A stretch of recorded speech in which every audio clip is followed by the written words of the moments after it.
Hey guys, Elijah Wiese here. I'm 29 years old and I'm from Adelaide, South Australia. I think the biggest thing that killed me was it destroyed the sport that I grew up loving so much because I wasn't going to be able to do it full time. Yeah, your backside definitely copped a hiding around the Supercross season this year. It was a rough year for it. But yeah, I mean, that sort of stuff, that makes the story even better, I guess.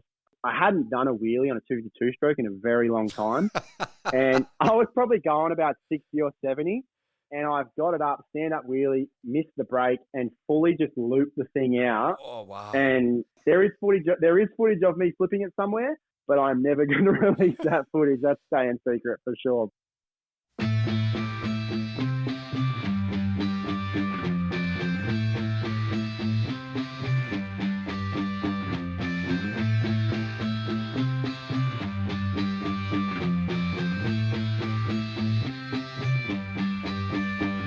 There were times I was lost, dark had fear, couldn't see through the rain. In the end it was clear, hit the fan. I was more than one man who was there to lend a hand. Together we'd stand, always had my back, my guardian soldier. Team pulled together, united we conquer. Blessed is he who in the name of charity carry me when I'm weak straight through the valley of darkness. Pitch blackness, the heartless, regardless, fear couldn't part us. Thick and thin, there by my side. At times we collide, but in the end we ride. Thick and thin, there by my side. At times we collide, but in the end we ride. We ride, ride. I am my brother's keeper. Keep on holding strong. United we stand, divided we fall. Together we belong. I am my brother's keeper. Keep on holding strong. United we stand, divided we fall. Together we belong. I am my brother's keeper. I am my brother's keeper. I am my brother's keeper. Welcome back, Moto fans, to episode 21 of the Mental for Moto podcast. I'm your host, Pete Wolf. I am super excited to bring you our very first show for 2024, and it's going to be a cracker as we go inside the helmet with Aussie privateer Elijah Wiese. Before we kick things off, I'd just like to give a shout out to our partners here at Mental for Moto: SPMX Suspension and Engine Performance, Desk Grip Products, Iro Helmets, Graphics by Aqua, Shred Bike Care, Works Racing, Wolf Building Compliance, Five Gloves, and Bolt Everywhere Premium Racewear. I'd also like to give you guys a quick reminder to log on to our website, mentalformoto.com, and grab yourself a 2024 motocross wall calendar ASAP so you can enter the draw to win some very cool prizes. We'll be drawing the winners on the 26th of January, and of course, proceeds from the calendar sold will of course be used to help the privateers on the Mental for Moto Rider Support Program with their 2024 campaigns. One last thing I wanted to speak about before we kick things off is the mental health aspect of this podcast. It's a topic that means a lot to me, as a few years ago I went through a pretty dark patch myself, and motocross provided an outlet and the escape that I needed to be able to reset, which is one of the reasons I'm so passionate about the sport. But even more so, I was fortunate to have a couple of mates who were there for me at just the right time. So as we kick off another year, it's so easy to focus inwardly as we try to put our own plans and goals for 2024 into action, that we lose sight of those around us. And for all of us that have goals and look to the future with a positive outlook, there is guaranteed to be people that we hold dear that are quietly doing it tough at the thought of having to endure another year. So please just make sure you look up now and then from whatever it is you're doing and check on the people around you. Now, on to our guest for this episode. Calling in all the way from South Oz, this guy's probably one of the most recognised privateer riders in Australia. He's been around a top 10 finisher in the Aussie Supercross Championship for many, many years, and last year was part of the official 2023 Aussie Supercross Media Program. He's a riding coach for the renowned Oates MX Rider Development Program and was a regular guest and co-host on the Moto Limited podcast. And on top of that, he's involved in a bunch of other cool projects, which we'll no doubt be discussing during this episode. He is the man they call the privateer hero, the Elijah Wiese. Welcome to the podcast, Elijah. I've interviewed you and, of course, just chatted with you multiple times now at the races, but this is the first time having you on the podcast. So, first of all, welcome. It's great to have you on the show. Thanks for having me, mate. It's been a long time in the works, I reckon. It's good to be on. Thank you very much. That's all right. We run it loose and fast here at Mental for Moto, that's for sure. So, I love it, mate. And keep it entertaining and light. It's always good fun. Yeah, plans often take a little while to come together, though. So what's been happening in the life of Eli? Oh, a bit actually. We obviously got done with Supercross at the end of last year. As you know, I had a rough year. So basically, after Melbourne, I parked my bike up in the shed. Didn't want to look at it for about 6 weeks, and just finished off the working year, and then had a bit of a break over Christmas. Went back and saw the family, and got a bit of downtime and recovery time. The old body was a little sore after the season, so had some recovery time. And then 2024, we've just been getting into some pre-season stuff, coaching, and back into work. So it's all happening, mate. We're all go at the moment. Oh, awesome. What sort of stuff do you do in your downtime when you're not riding? I have to work, unfortunately, as a lot of the privateers probably would have to. So I work 9 to 5. I've got my own studio science, my own science business. So basically, when I'm not riding or training, we'll be at work and doing stuff like that. But actually, lately it's been nice. Like, we've just had a 3-week sort of holiday over Christmas, and actually got to go back to the family farm and hang out and actually just do nothing for a change. You know, like we're so busy throughout the year with work, riding, racing, all that. So it was good to actually get some relaxation time and not do a whole lot. So yeah, that's as older, like the older I get, the more I want to hang out and do nothing, mate. Oh, I can definitely relate to that. Yeah. Yeah, even though the Australian race schedule isn't like that jam packed when it comes to the pro events, the training and stuff in between, it definitely fills up, and you guys don't get a lot of rest in between, do you? Nah, and it's like for me too, like being a coach as well, where we do 20, 30, 40 schools a year, so wow. try and mix that in with the racing and training and everything else involved in all that. It ends up being the year ends up going and being over and done with before you even know it. So yeah, like the racing schedule's not packed, but when you're sort of doing other things in between all that, it ends up going before you know it, mate. It's every year gets faster and faster. It definitely does. It definitely does. Yeah. So let's go back to how you started, mate. How'd you get into the sport?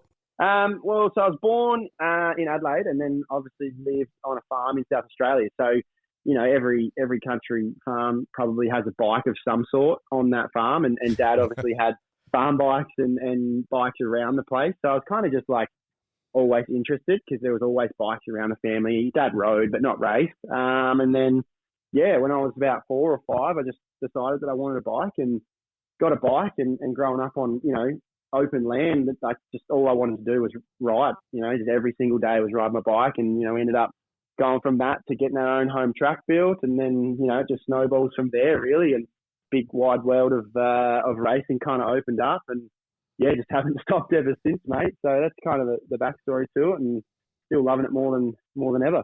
Yeah, and so how'd you sort of go as a junior? Was there a big scene at the time in South Australia?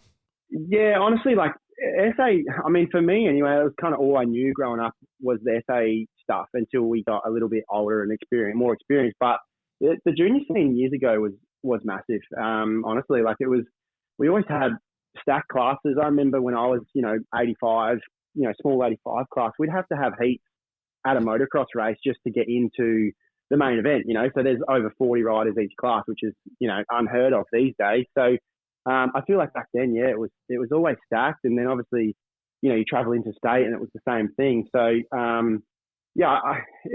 back then it was pretty crazy with the numbers, and I sort of died off for a while, but I feel like it's on the up again now, which is good to see. And we always have sort of 1 or 2 young SA riders that sort of come out and do really well, on a national level as well.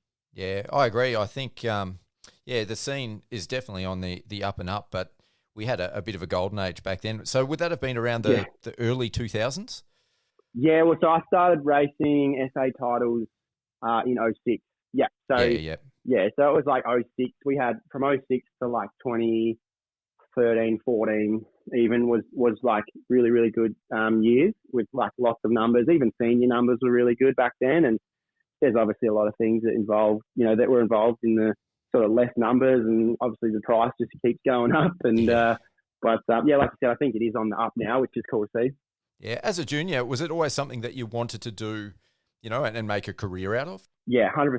Like I was, like from when we started racing locally, we grew up racing at Keith, which is the Andy Caldecott Memorial Park. We that's where we sort of grew up racing local club days. From like first or second club day, like I was like, yeah, this is what I want to do. And then every single day was just riding, and with that in my mind that I wanted to, get overseas. And obviously everyone's dream, as a kid when they're racing here in Australia, is to make it to the States. That's kind of the big goal, the big dream. And unfortunately it didn't turn out exactly like that, but it's it's part of the sport, I guess. And we're still, like I said, we still enjoy it more now than I ever have. And I think that's the main thing, is just keeping the fun and enjoying it no matter what. Yeah, totally. And did you find success early as a junior?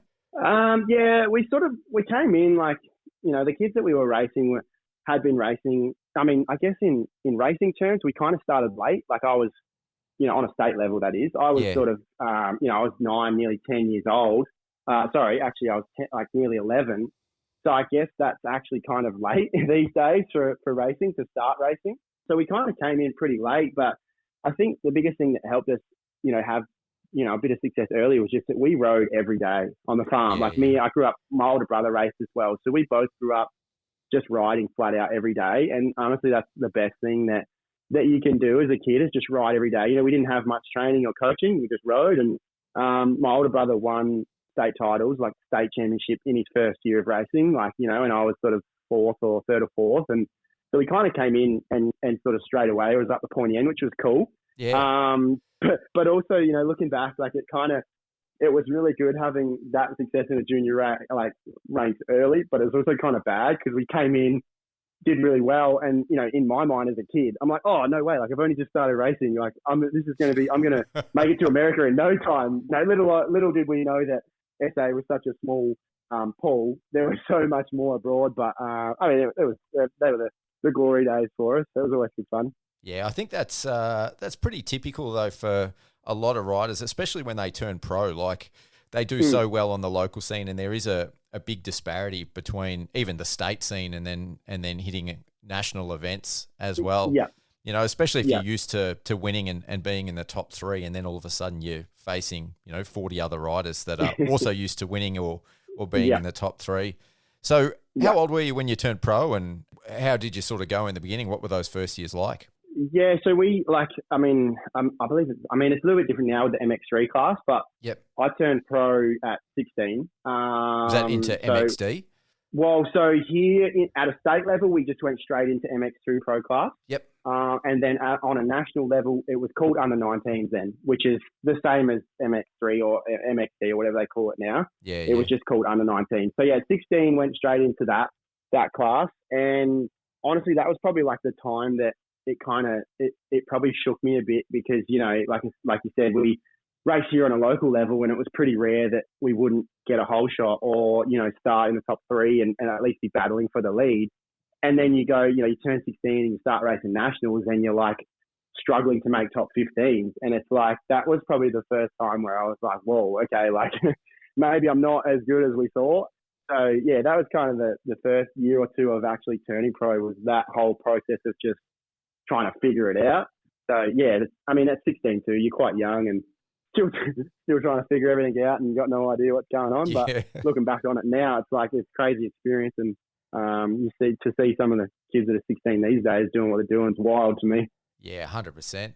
When you're coaching, is that sort of something that you try to incorporate into your teaching, especially kids at that age? Yeah, definitely. Like I said earlier, like everyone that races as a kid obviously wants to make it a career and make it their job, and that's awesome. Like I love that the kids they want that, and that's the only thing they want. But it's like at the same time, you need to be like it's hard because some kids, they're so set on it, and I was one of these kids that's the only thing they want, and they don't think about anything else, and then it sort of doesn't unfold the way you want, and you kind of end up floating around in this bit of like a bit lost, and I was the same. Like I was 17, turning 18, you know, so finishing school, you know, close to moving out of home. And then that whole realization of not actually going to make it, you know, a career as such kind of was hitting. And it was just a big old mess. You know, you sort of 2 years, 3 years where you're trying to race, you're not making money, and it's all this and all that. And so, you know, these days, like, it is something that I do try and keep in the kids' minds or the parents as well. It's like, you know, go hard and give it the best shot. But, like, just know that if you don't make it, or if you're not going to make a career out of it, don't, like, beat yourself up too much, because that was kind of what I did. And so, yeah, you kind of touch on it a little bit here and there, but yeah, I guess everyone's a little bit different as well, and some kids do make it, some kids don't. It's just the way of the sport, I guess. Yeah, it's interesting that you say that, and it was something that I actually had noted down that I really wanted to talk to you about, probably a little bit later in the podcast, but because we're there now, we might as well, take the ball and run with it.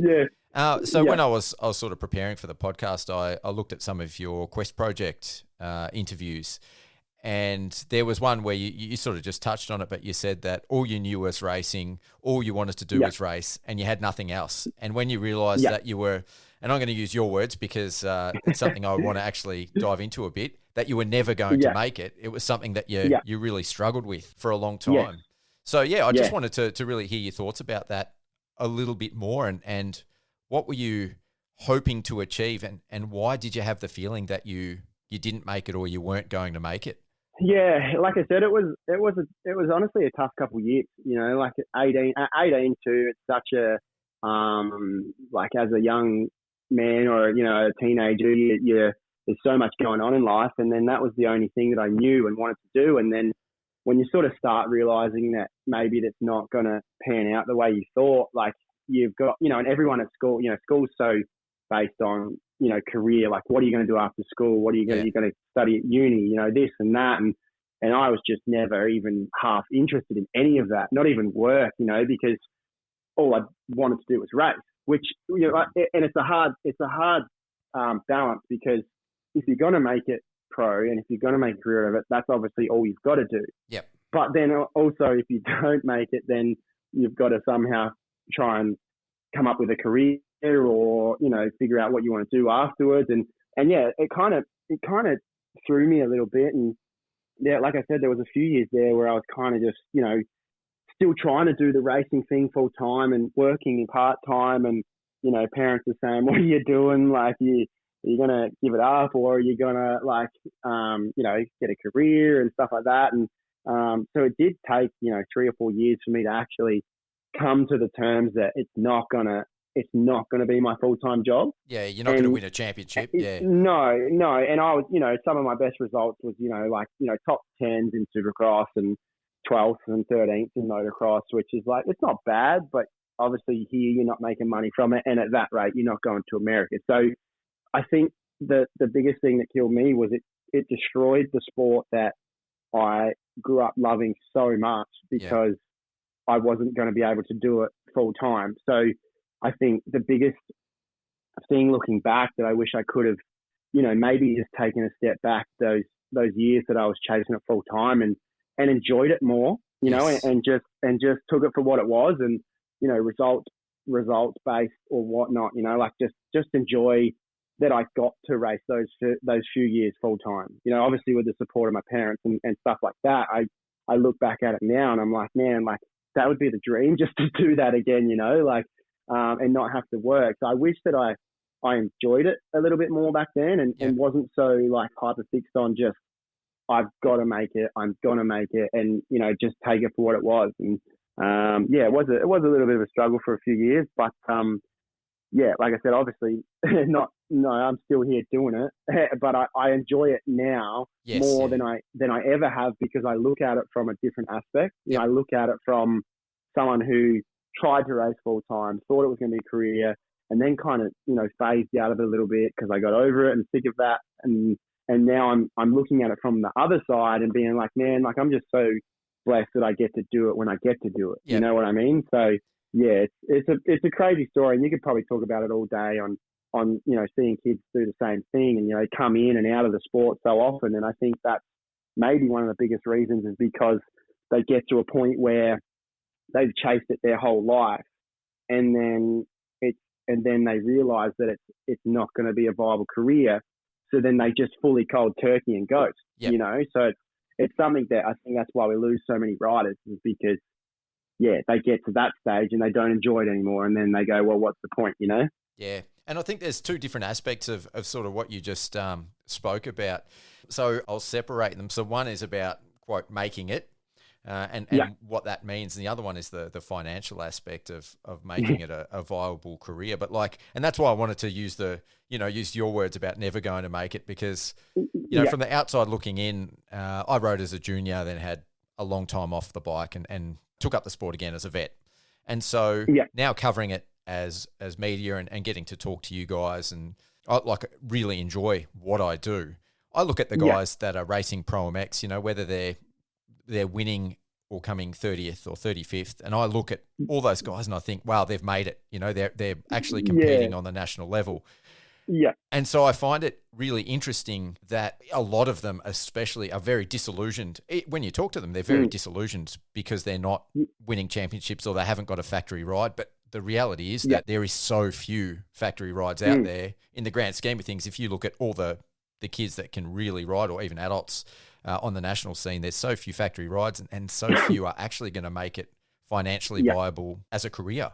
Yeah. And that's the thing too. I think that for me, like I said, looking back, I wish I celebrated the top 15 and the top 10s and the top 12s, not being so down because I was 15, but being stoked that I got a 15th or a top 12, and like you said, there's a lot of kids out there that are running 20th or 25th that they beat themselves up so much because, maybe on a piece of paper, 25th doesn't look good, but in reality, they haven't ever had any better results than that. So they should be, stoked about that. And I think the same, in America too, every single guy that makes a night show in an AMA Supercross is a badass on a bike. Yep. You know what I mean? Like Joel Whiteman, he didn't quite make the night show at the first round, and we all know how much of a badass he is on a bike. Yes. So it's just a little bit of perspective on it too.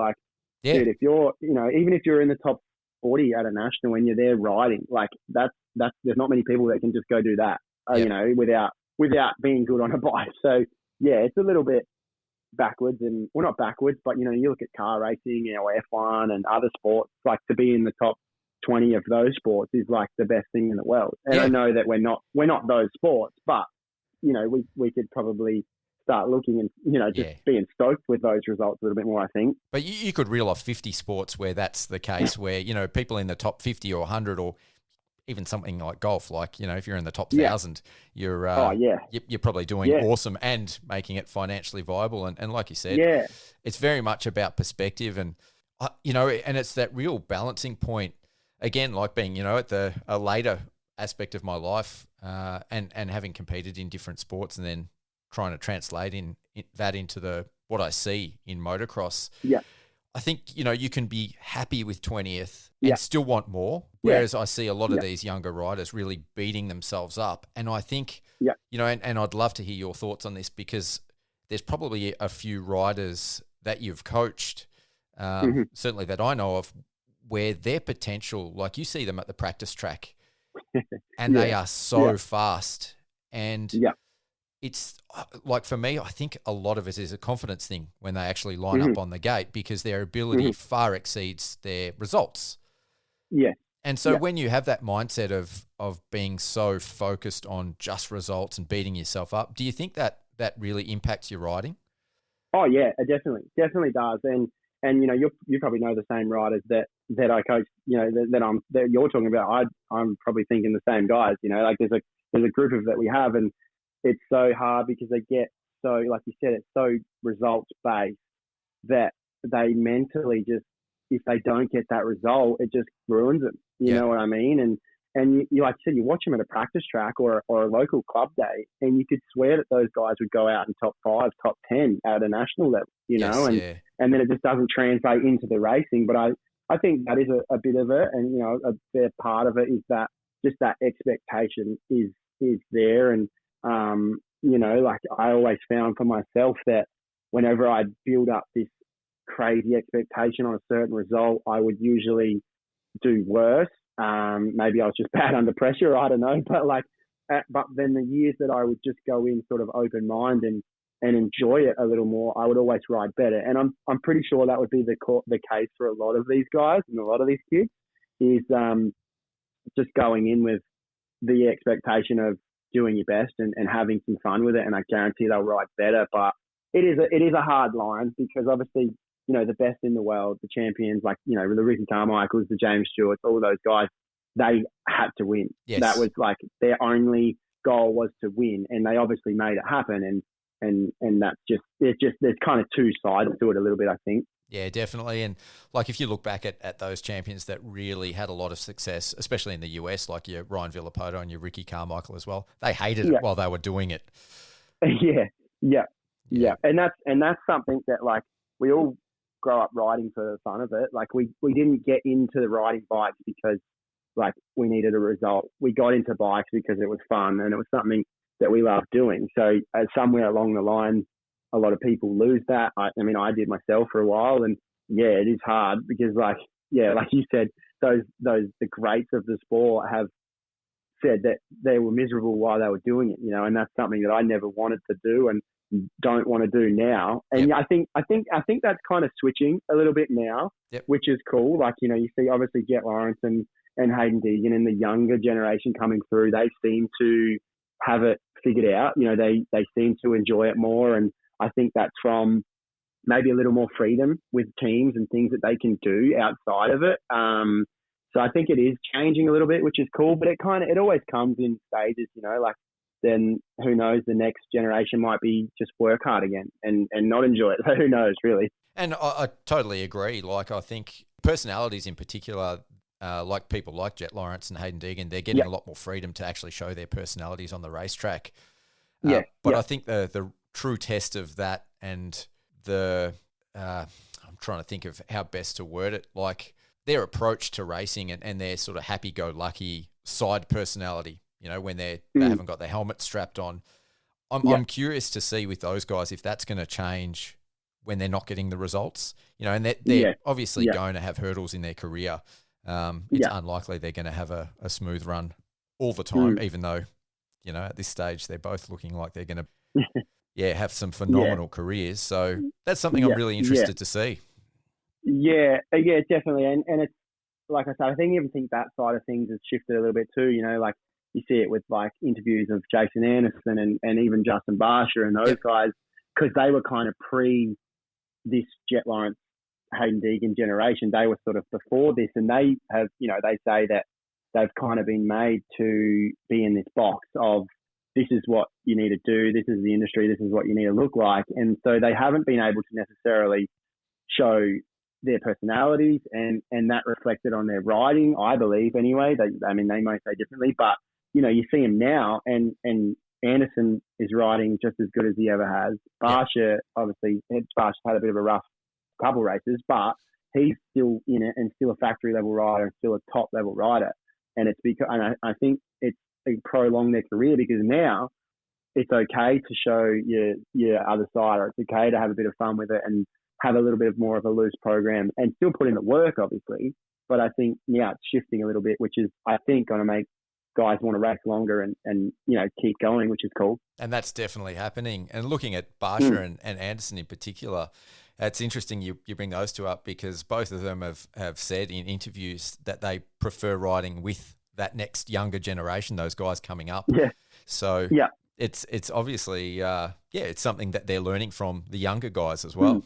Yeah, definitely. Yeah, I think even Tomac said, obviously we know that Hayden and Tomac have ridden together and the Star team all obviously ride together and even Eli has said that keeping him young, like riding with those younger guys is keeping him young and just keeping that fire going, which is cool. Like he's a dude that's won everything and probably could retire now and just be sweet with it, but he's still got the fire and still wants to race, which is cool. Like Carmichael and Stewart and Villapoto are all retired by sort of 27, 28. Yeah. That's like, that's 2 years younger than I am and they've already retired. So, it's I think it's a good spot for the sport to be in though. Yeah, I agree. It's really like this age of the riders, a lot of the top riders now would have been a changing of the guard 10 years ago, but it looks like they're all going to stay in, and it's really changed over the last sort of 5 to 10 years with these older guys staying on. And it's something that I talk about sometimes with the younger riders, and because I hate seeing it when there is so much pressure on like these young guys that are just entering the pro ranks.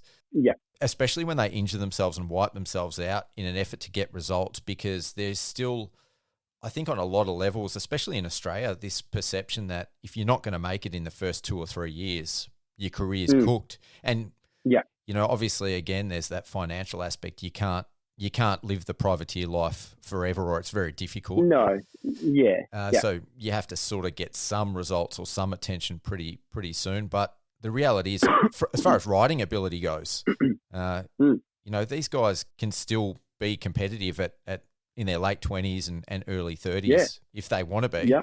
So, I hate seeing, especially, like I said, the injuries at such a young age because of the pressure. Yeah, and I think, obviously injuries is just going to be a part of it forever, and that's obviously the part we hate seeing. But, like you said, these kids will come into the pro ranks at such a young age, whether they race MX3 or whatever, they're still 16, 17 years old. They're still trying to figure it out, but they're obviously made to feel like they've got to win or get these results. And I get that teams are paying them and whatnot, but you're a kid at that age and you don't know how to process that pressure, and you don't know how to deal with that mentally. And then, like I said, you end up going out there and just going balls to the wall and cartwheeling yourself before you even, have gotten really started. You look at Dean Ferris. He's obviously retired a couple of times and come back, and he's still the Aussie champ, So there's definitely you definitely have a lot more time than you think, I think, in this sport. But also at the same, like you said, you still have to get those results. So it is a fine line. I get it, but there's a bit to it. You're pretty big on the social media stuff and and media in general now. We'll get into that a little bit later. But as far as the financial viability of competing in the sport at we'll call it a professional level, say nationals and Aussie Supercross, do you think you can make a living competing and doing the social media incentive side of things in Australia? From your perspective. Yeah. Do you think that's viable? Obviously, you have to put a lot of work into it, which we sort of spoke about off air. But do you think it's viable? Because you see, obviously, guys in America that aren't winning races. You guys like A-Ray and the Seven Juice, and there's a bunch of guys doing, I think, quite well with those side projects. Do you think that's something that would be viable in Australia? It's hard. We just don't have the numbers. We don't have the people involved in the sport here to make it as big or have as much money involved in it here in Australia. So it's hard. It's going that way a little bit more. It's becoming a little easier. I feel like to get a little bit more support and be involved in that side of things and still race. But I just don't think that, given obviously the size of our scene compared to America, I don't think it's ever going to be it wouldn't be a full-time job. But there's definitely avenues now that you can work in the industry and then still race. You look at Dylan Wheels is I guess a good example, going and working for Moto Online, I believe, there's those sort of riders that have made it work. So I think it is becoming more and more common. 10 years ago, maybe not at all.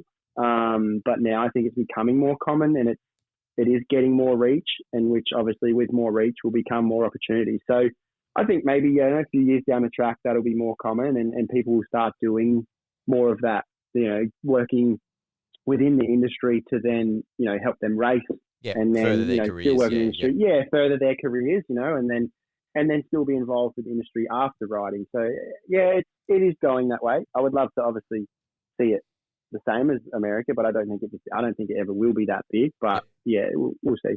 Yeah, and it's almost like the race results. There's going to be limited spots available. So in order to make it actually viable and be successful, you're going to have to be one of those top guys, even if it's not necessarily on the track. Yeah, and that's the thing too. It's not what you know, it's who you know. A lot of the time, you've got to either be getting race results and putting in results, or you've got to be going down and finding creative ways to be a standout and catch people's eye and get support through that way rather than solely focused on race results. So there's two sides of it, I guess. I guess that's something I sort of see with the privateers as well. Like you look at the factory guys in Australia, and a lot of them don't do much social media. They don't have big social media followings. It's all very scripted sort of stuff. Mm-hmm. And then you see the privateer guys doing the same sort of media and putting out the same sort of social media. But I feel like if you're not getting the results, that's really not going to get you a lot of traction, especially, if you're not getting the results, sponsors are looking for exposure, and exposure requires a bit of personality. And I think in order to make it successful as a privateer, that's something that I'd love to see a lot more of these guys, these younger guys, exploit, because there's some fantastic personalities in the paddock that we just don't get to see enough of. No, and that's exactly right. Like I've said this before. I've said that like if you're not in the top 10 or 15, then why are you acting like those guys are? On social media. Don't be, like exactly like you said. Like don't be struggling to get a top 20 and then writing the same BS Instagram comment that the winner did. Do something different. You have to stand out, like I said, and that is honestly what a lot of these riders that I hang out with, or the younger guys that I coach, like I tell them that I'm like, look, you guys, if you're not going to win, or if you're not going to be top 10 or whatever in the championship, but you obviously need support to get these races.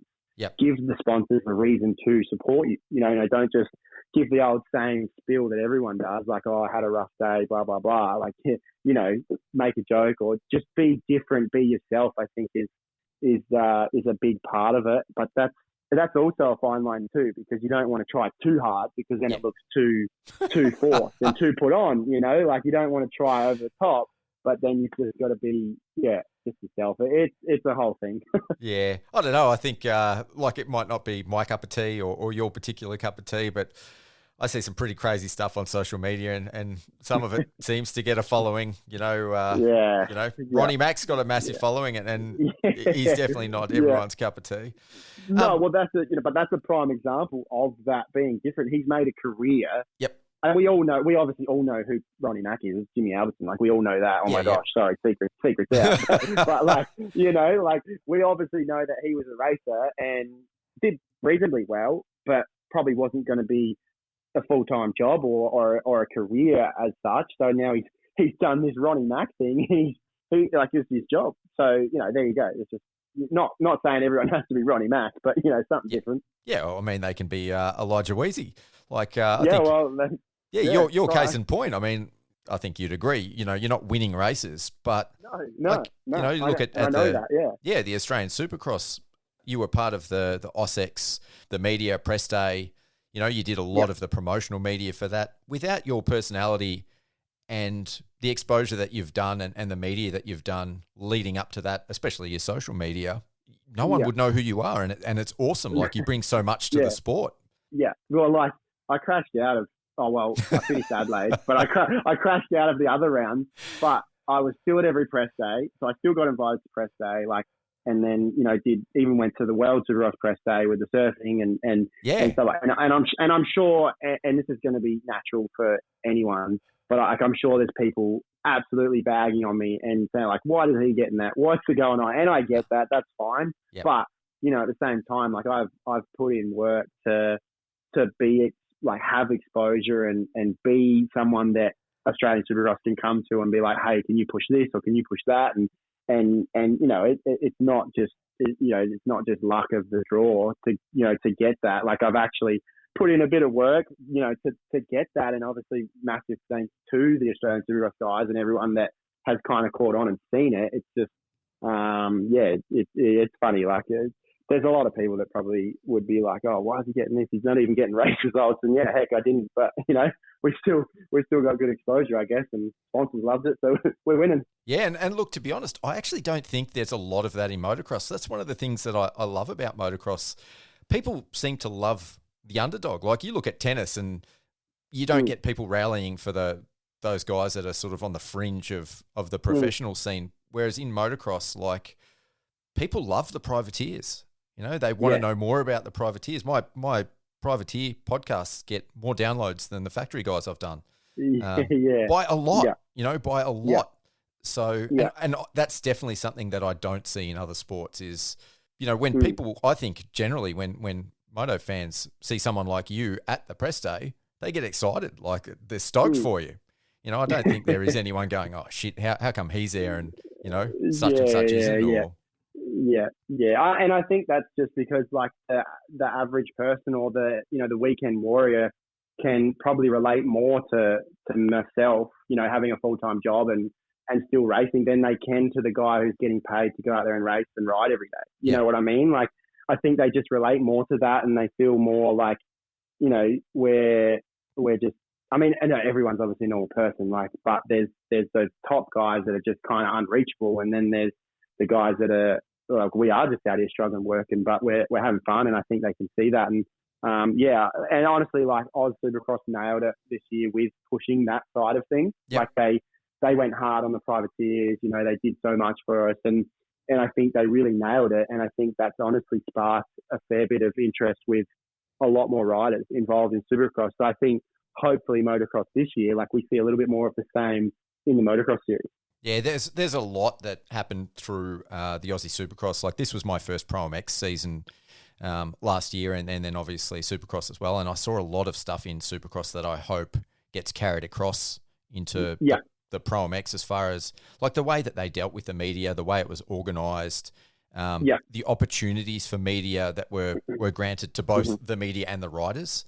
I think it helped grow the sport so much and expose Supercross to a lot of new fans. And I'd love to see that happen in Pro MX because, like, hopefully Pro MX is listening, but there wasn't a lot of that happening last year. And it was actually really, really difficult, especially being my first year and I hadn't experienced it. I found it really, really challenging just to know where to be and when to be there and whether or not, I was allowed to go here or there or do this or do that. And whereas... And I think like you're saying, like the Aussie Supercross team, like that's obviously, there's a small group there that they have, Australian like Supercross group, and they obviously run everything. They put together the whole time schedule, they put together the media schedule, they put together, press days and all that. And then all the media come to that. Whereas I think like the Nationals is more controlled by one certain media outlet, and that kind of maybe ruins it for a lot of others. So it's harder to get involved when there's a media outlet that kind of controls the scene a little bit, whereas Supercross was kind of like controlled by the actual Australian Supercross team. Yes. If that makes sense. So I think that may be a part to do with it, and I'd like it to be more open, like the Nationals, like the motocross. I'd like it to be more open to not only like all media, but to new media and, photographers and filmers and like stuff like that. I'd like it to be a little bit more accessible for you guys, like, and even myself too, like, and not be so, I don't know how to say it without getting in trouble, but just being like so cool guys, you know what I mean? Yeah. Like, everyone should be able to sort of get involved, and that's only going to help grow the sport, at the end of the day. Well, you pretty much just summed up my whole experience. In a way that I probably was a bit scared to. I can see it too. Like, being up in the press box at Melbourne too. Like, I that was my first time in a press box at a Supercross. Yep. And me as coming from a rider to then getting to experience that side of things, like, and you're up in the press box and you can see the divide a little bit in the I guess the pecking order a little bit, like of who's who and who thinks they're the boss, and sort of the others that are just starting. And it's like I get that they're trying to make a living and they're trying to make money from it, and that's cool. But let's be more. It's literally just be more friendly. Like, let's just everyone get along. Everyone sort of just help each other and don't make it so like frowned upon for the little guy to try and get into it, you know? Yeah, and I sort of said that when I did the first couple of rounds of Pro MX, when I was talking to mates, I'm like, it is more competitive in the media, in the press tent than it is out on the track. Like, it's way more brutal. And especially in Australia, like if you look at in the grand scheme of things, let's say on a busy national, there might have been 15 media dudes there. Like in the grand scheme of things, there is more than enough scope for us to all go do our own thing without treading on anyone's toes. Like that mentality is unnecessary. Like we can all be there, supporting each other, saying hi and being civil. Yeah, exactly. And there doesn't need to be that pecking order, because the reality is, like, people can listen to your podcast, my podcast, Moto Limited, Gypsy Tales, all those other podcasts, and because the Australian scene and the media is so small, it's not going to be like, just because they listen to one, they're not going to listen to anything else. It's just no. There's not like, like I listen to all podcasts. Like like I just love motocross and motorbikes that much that I'll listen to Gypsy, Pulp, you, like everyone. Like I'll just listen to it all just because I love it so much. So yeah, I don't know, it's tricky. And I mean, I guess if certain people are worried about people coming in and stealing their jobs, then just do a better job. Just if you're worried about people stealing your content or stealing your job, then fire up, step up and accept the challenge a little bit, I guess. Yeah. Get better at what you do, and that's... exactly, exactly right. And I know, like last year, and I'm probably the same as you, was my first year of actually being somewhat involved with the media side of things. And so it has opened my eyes to that side and, seeing the insights and the ins and outs and certain people that you want to keep close to your side and certain people that you want to, but yeah, it's all just so politics and I wish it wasn't, but yeah, it's just unfortunately the way it goes sometimes. Yeah, well, you sort of touched on it already. I felt like after the Pro MX season, the Australian Supercross was way, I know it was your first time in the press room, but that was like 1,000 times better than Pro MX. And there was a lot of the same people, and whereas I was getting a lot of cold shoulders and cold stares during Pro MX, there was none of that really in the grand scheme of things at all through the Australian Supercross. So hopefully...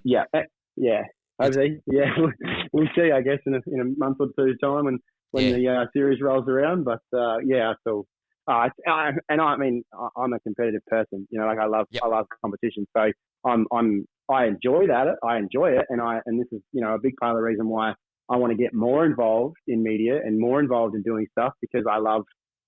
I wouldn't say I love stirring a pot, but like I love to get in and I love to be involved. And, if certain people don't like it, then that's their problem. That's not mine, like people know me, people know who I am. So, if they've got a problem with me, it's not really my issue, I guess. Yeah. And look, the reality is, I think to compete at a high level in any sport and then take the skills and the mentality you get from that into something else, like no one can compete at that level in sport without having a bit of dog in them. It's exactly. It's there. You might not always see it because some people are super nice and friendly on the outside, but it's there. It's always there. Yeah. Well, I always used to get told off as a kid because I was a bit of a smart ass. So maybe media is good for me then. I don't know. Yeah, definitely. No, all good. Well, we'll just take a quick break to hear a few words on behalf of our sponsors. And then, when we get back into it, we've got a few other things that I'd love to talk about. Yeah, your 2023 season and some of the other stuff you got going on, like your collabs and some of the videos you've been putting up lately on social, because they've been outstanding. Yeah, right on. Sounds good. Listen to these ads all the way through and you'll find out how you can win some cool prizes by supporting the sponsors who support Mental for Moto. Death Grip Products. Trav at Death Grip Products was my very first in-studio guest and the first sponsor of the Mental for Moto podcast. As a rider, Trav wanted a glove that was affordable, lightweight, and maximised performance and feel, but couldn't find anything that ticked all of those boxes. And so he decided to design his own glove, and that's how he came up with the Death Grip Reaper motocross and mountain bike gloves.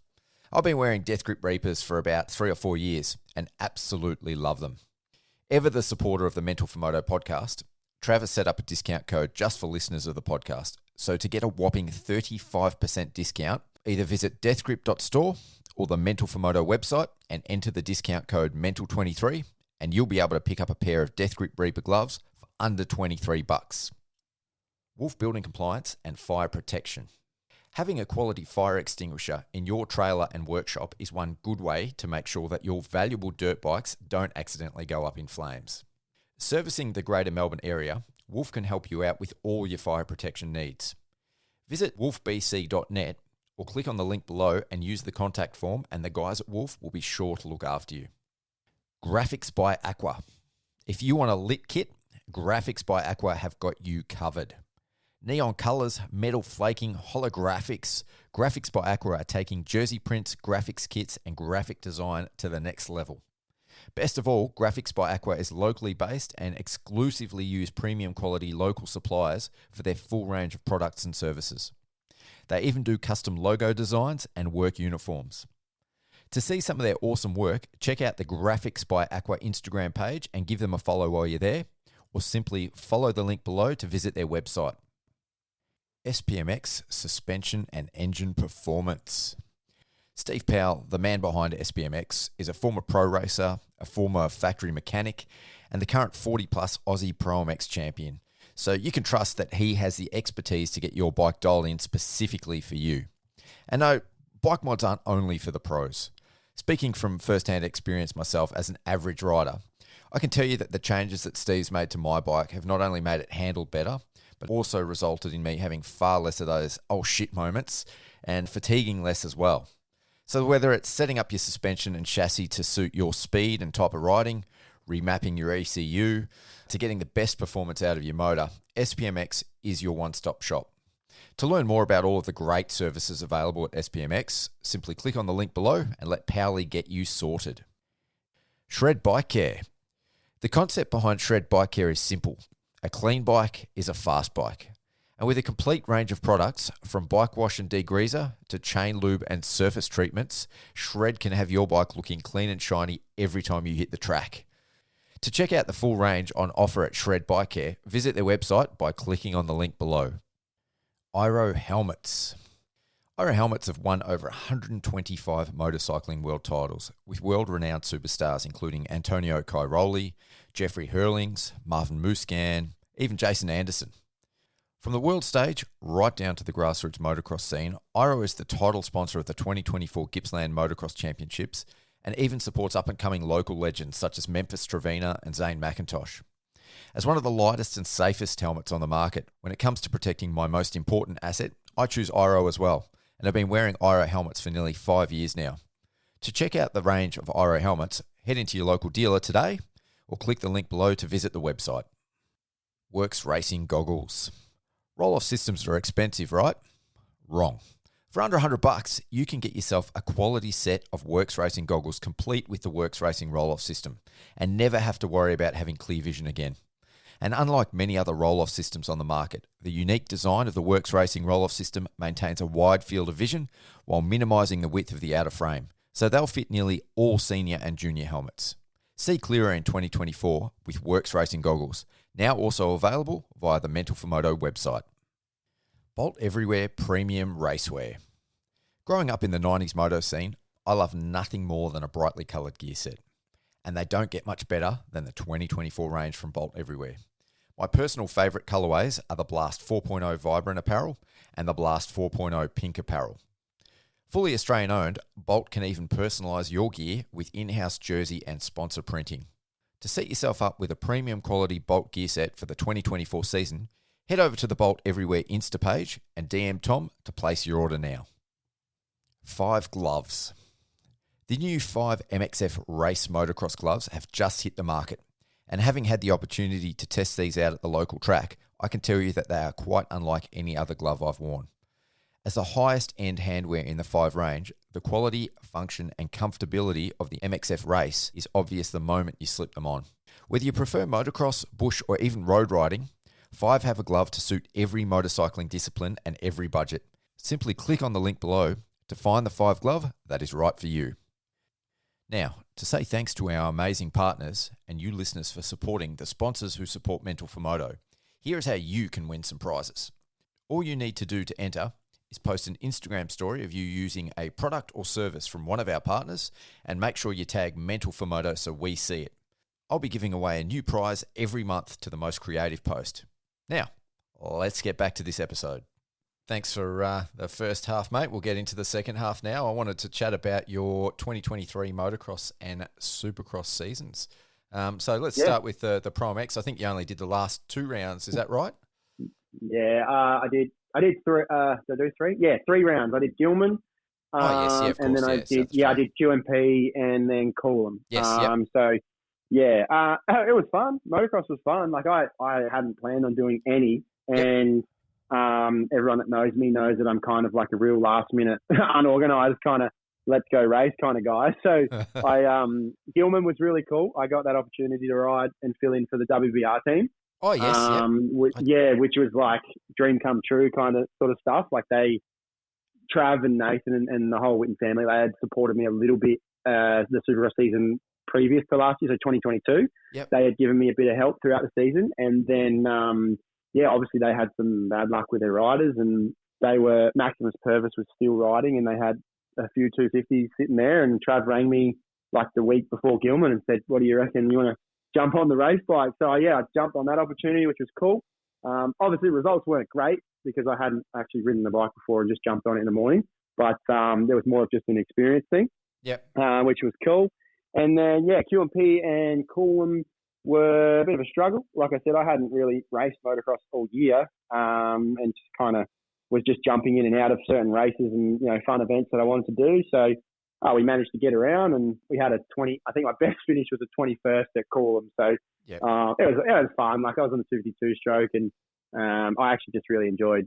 I hadn't raced any more than one national throughout a year for, a good couple of years. So it was cool to be back and involved in it. And we'll probably do something similar this year and do a few last minute races.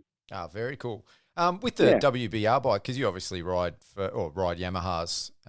What was the challenge in setting up the bike? So you weren't able to just carry across your settings. Was the bike that different?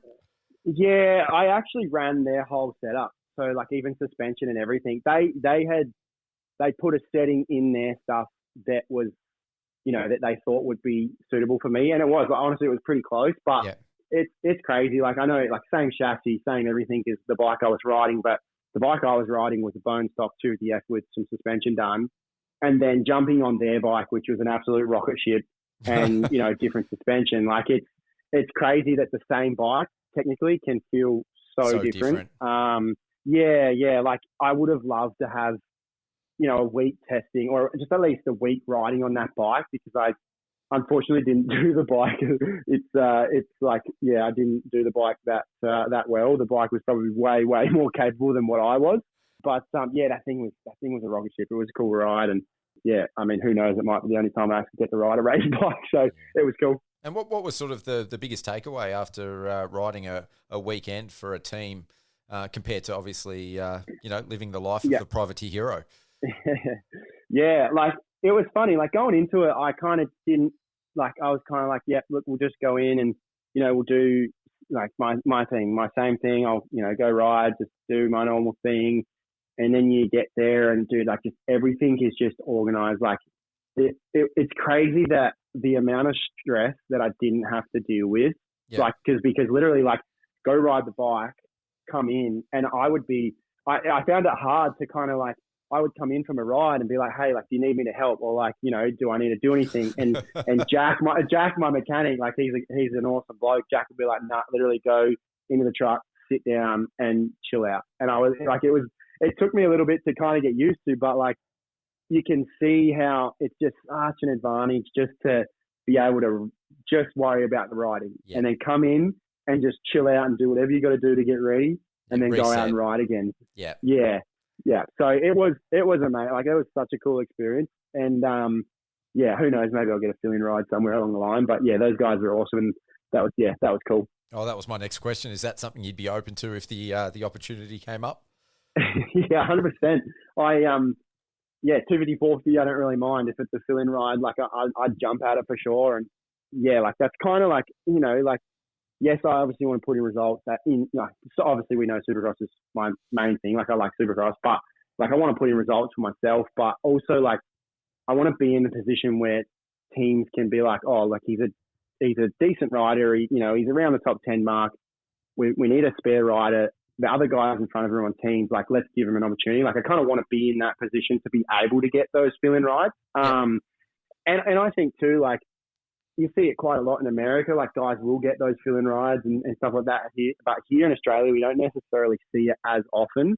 And I know it's money and all this and that to be involved to get a bike to the track. But, like, I would like to see that more and give guys that are on that bubble just that opportunity to have that ride, because I think that not only gives that rider so much more confidence, but it's the experience too.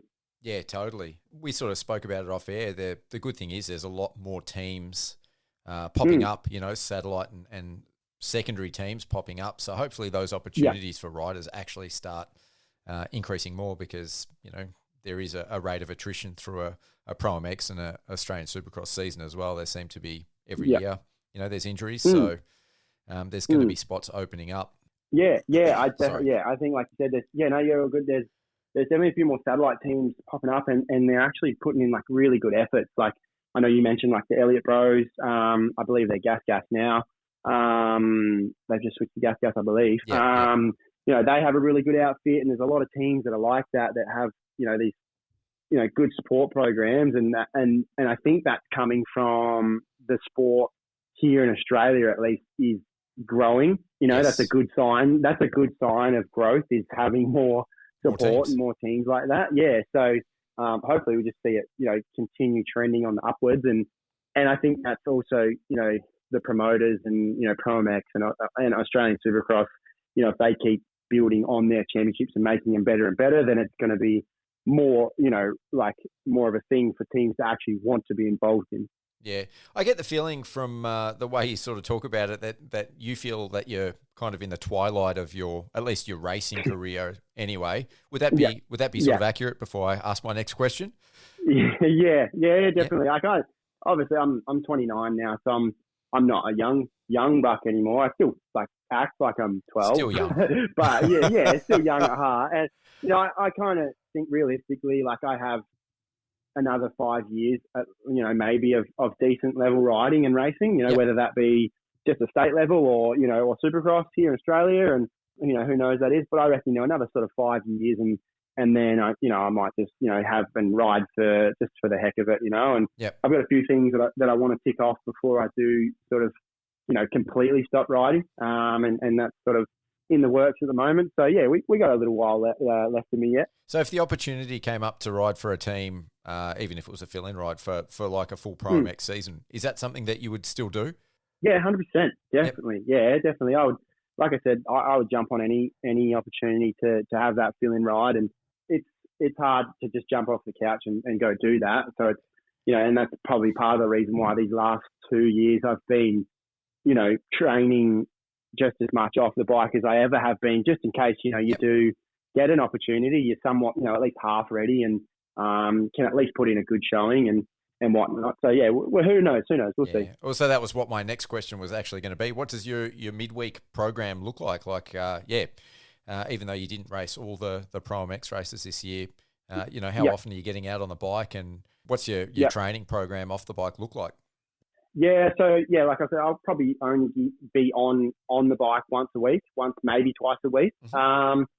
So, yeah, off the bike, I'm at the gym, 3 times probably max during the week, just with work schedule and stuff. And I've been pretty lucky the last year, just over a year now, to have my trainer, Michael, Elite Edge Fitness, jump on board. And we just met through a mountain bike ride, and it just, was just a connection that ended up being awesome. And he's now my full-time trainer, off bike, and he does so much for me. So, we try and get into the gym at least 3 times a week when we're sort of in season. And then apart from that, we'll be either on a mountain bike or, I play basketball during the week as well. So that's also something as well. So, yeah, I try and do as much as I can. But like, every privateer knows, it's your off-bike training is sometimes so reliant on your work schedule, Yes. And I feel sorry for Michael, like my trainer, because sometimes I'll just be like, man, like, I can't make it today or this morning. I've got to go do a job. So he's pretty flexible, and I'm just lucky to have a trainer and a gym that's flexible like that. But yeah, we try and do the best we can. But I honestly feel like the last 2 years, like I have been in the best shape, race shape that I've ever been in. Yep. So yeah, I like I said, I still feel like I've got plenty of good years left ahead of me. Just if I keep training and going like I am now, should be sweet. Yeah, and I mean, if it doesn't go the motocross way, you can always pick up a basketball, because I've seen some clips, mate. You're pretty handy at shooting the old 3-pointer. Yeah, mate. Look, if I was 6'5", I would have I probably would have tried to make a basketball career out of myself. But yeah, no, honestly, like basketball was I actually wanted to be a professional basketball player before I wanted to be a professional motocross rider. That was like, yeah, I grew up playing basketball as well as riding, and yeah, I just love basketball so much. Like it's such a good sport, and I've done it ever since I was young. And yeah, I can still play. I can still shoot a 3 or 2 here and there. So like I said, I still play district basketball once a week, and keeps me fit and just breaking it up from the everyday motorbike grind, really. Yeah. So at least be honest, mate. How many takes was that? I think you sunk about 6 or 7 3-pointers in a row. Yeah. That honestly, that clip, that was probably like my second or third attempt at filming, and then I got the 6 or 7 in a row. So like usually I'll make at least 2 or 3 in a row, and then miss one, and then make another 2, and I just was just managed to get on a roll that one. But yeah, no, that clip that you would have seen on Instagram, that's actually at my gym at Game Ready Performance. They've got a full basketball court out the back, and it's honestly like that has, like I said, the last year, me being actually excited to train. Yes. That whole gym has actually brought back, or not brought back, but actually brought some excitement to training, because it's a cool space that I can go to, and we can do our workout and then go and shoot hoops and, have a bit of fun. So that's kept me, excited to actually train and sort of progress myself, really. Yeah, that's so cool. I think you've got to be hungry to do that and enjoy it to be successful in any sort of sporting endeavor. You've got to enjoy the grind. Yeah, definitely. And that's, I don't know, looking back, like that's something that I wish that I maybe put a little more effort into when I was, younger, early teen year. As a young kid, it's not hard to ride for 10 minutes, in the junior races, like any kid can go ride for 10 minutes. And when you win as a junior, you kind of just rely on your natural abilities. And then once you do turn pro, everyone obviously at the pro level's got natural ability. Yes, so then, it kind of levels the playing field a bit. And then that's when the work ethic comes into play. So I, no regrets, but if I was to go back and do it again, I'd definitely maybe just put a little more effort into the off-bike side of things. Yeah, it's that final 5%, I think. Yeah, definitely, mate. It makes a difference. So you already said it before that at heart, you're a Supercross guy. So, I'd love to chat to you a little bit about last year's Aussie Supercross program, because, you were a massive part of it, not only the racing, but also the media, the official event media, which was so cool to see, being the privateer that you are. But we'll start off, what did you think about the series and the venues and the tracks? Yeah, honestly, the series was awesome. Like, I've been racing Supercross since I was 16, and it was, even though it was a short series, it was probably one of the most, like, the most well-run series. And also one massive thing for us as well was the communication between promoters and riders, and the feedback that they were wanting to take on board. They were continually asking riders, like, what do you want to see? What do we need to do? Which is awesome, because that's how we make these series better. So that side of things was really good. And Mick Sinclair was obviously a big part of that. He's obviously been in the industry for many, many years. So he sort of, when he has obviously started for Aussie Supercross, he knows the gaps in the sport. He knows the downs and, the ups and whatnot. And so he was a big part of that whole side of things, which was cool, and he made that better. And then the venues, obviously, like Adelaide was in an entertainment centre. We all know it was small, but I honestly really liked it. Like, as small as it was, I thought it was kind of, it was cool to relive that. Like, I went there as a kid to watch Supercross at 8, 9 years old. So that was kind of cool. You're going to get your guys that don't like it, and people that don't do well aren't going to like it, obviously. And then Newcastle was cool. Like everyone loves that Newcastle event. The stadium's awesome. The dirt wasn't great, but there's not too much we can do about that. And then Melbourne, everyone knows that Melbourne's just this big, basically at Anaheim. Melbourne's the pinnacle of Australian Supercross here. So venues was sweet. I enjoyed it. I've heard some, that there's going to be some more rounds this year, and looking forward to them, progressing on what they've got, because what they did last year was really good. Yeah, I totally agree. I thought it was, like you said, it wasn't as many rounds, but I thought it was probably the best overall season that we've had for quite some time. Especially, there was a lot of contributing factors like the number of riders, but I thought the tracks. I still haven't got around to watching them on TV, but being at the events, the tracks and the racing was amazing. Even Adelaide, it was a small track. The dirt was fantastic. The track probably could have been a little bit better, but it was almost a sold out crowd. The atmosphere there was just electric. Being such a small stadium, it was so cool. And look, for me, it brought back, like you said, I wasn't in Adelaide, but I went to the Supercross Masters at the Tennis Centre in Melbourne, and that's what ignited the fire in my belly for the sport. I was I was about 9 years old, and it was it just had that whole vibe about it. It was I said to Mick, it'd be awesome to do like a retro round there, and see sort of the Marlboro and the camel colours and the rat racing and all that sort of stuff. Really, with a retro theme, would be so cool to do at Adelaide again. Yeah. Well, I'm not sure exactly. I think there's the plan to go back to Adelaide Entertainment Centre. Okay, cool. So, that would be cool. The retro round. We all know that I love a retro round. So, So I would love to see that. And I think, what they're trying to do, they hit the mark of what they're trying to do. I get for the core fans, the core moto fans and Supercross fans, that maybe it's not the most exciting thing to watch, and really, it wasn't probably that entertaining for someone like yourself or me to go necessarily watch. But for the new fans and the people that haven't seen it before, that was the coolest thing for them.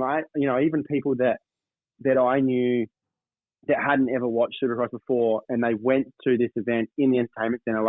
It's got, and entertainment centre is perfect for it, because you've got all the, the concession stands, the food, the drinks, the toilets are all right there, facilities, and then you walk inside and you've got this mobile track inside, and they just thought it was the sickest thing. So I think that's where the Oz Supercross guys did a really good job at targeting new fans and bringing in new people, because, let's be honest, people that have never watched Supercross before aren't going to go to Wayville Showgrounds to go watch Supercross. When they see that it's in the entertainment centre, we all know entertainment centre here in Adelaide as bands and concerts and all that. So they see it, that it's there, and go, oh, that's cool. Let's go get tickets and go there and see what it's about. So I think that's where they were trying to go with it. And I think they nailed it.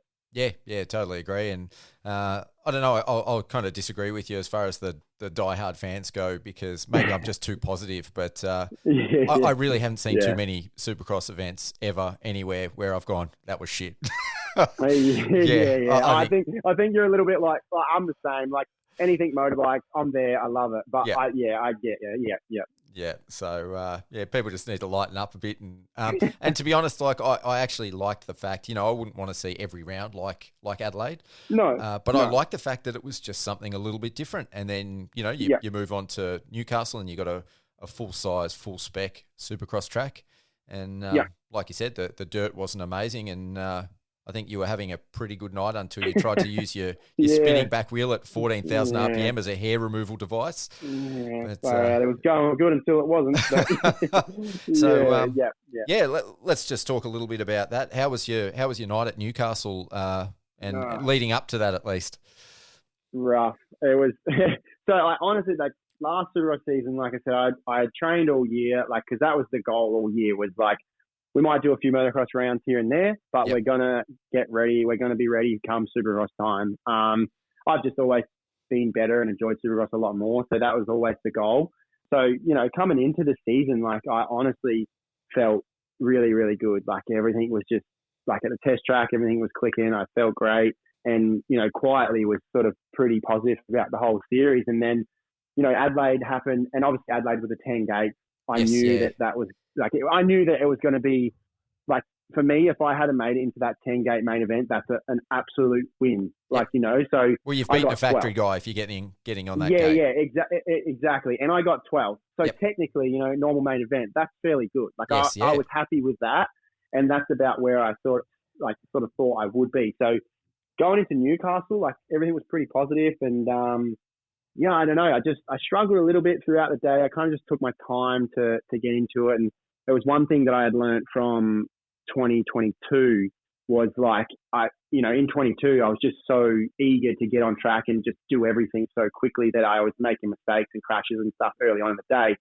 So, I kind of was just taking my time getting into it. And every time I hit the track at Newcastle, I just felt better and better and better. And then come the heat race, I got a decent start. Me and Josh Hill hit bars on the second corner, and then I nearly passed.